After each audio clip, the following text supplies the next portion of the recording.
જય લગજણી મિત્રો, તો મહુવા તાલુકાના કળસાર ગામે 5 અનાથ બાળકો કે જેમના મમ્મી અને પપ્પા બીમારીના લીધે અવસાન પામ્યા હતા અને ઈ બાળકો માટે આપણે અલગધણી આશ્રમ રામા મંડળ અને નોંધારાનો આધાર ચેરિટેબલ ટ્રસ્ટના સાથેના સહયોગથી આપણા ગ્રુપનું જે 15મું મકાન આપણે બનાવી રહ્યા હતા.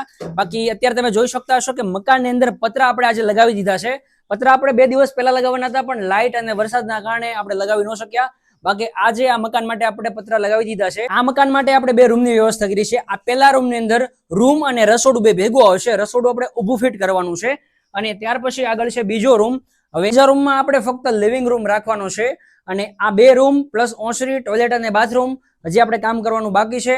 અને આ મકાનની અંદર આપણે લાદી, પ્લાસ્ટર, પુટી, લાઇટ ફિટિંગ એવી ઘણું બધું જ કામ કરવાનું બાકી છે. અને જો આ 5 અનાથ બાળકોના મકાન માટે તમારે પણ સહભાગી બનવું હોય, તમારે પણ દાન કરવું હોય તો નીચે આપેલા નંબર ઉપર સંપર્ક કરજો. કારણ કે તમારા સાથ અને સહકારથી, રામદેવ પીર મહારાજની કૃપાથી, ભગવાન દ્વારકાધીશની દયાથી આપણે આવા સેવાના કાર્યો કરીએ છીએ.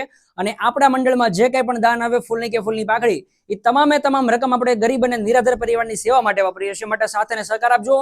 જો સાથ અને સહકાર ન આપી શકતા હોય તો વિડીયોને ઓછામાં ઓછા 100 લોકો સુધી શેર કરજો. કારણ કે તમારું શેર કરેલું પણ આપણા સેવાના કાર્ય માટે ઘણું મદદરૂપ થઈ શકે છે.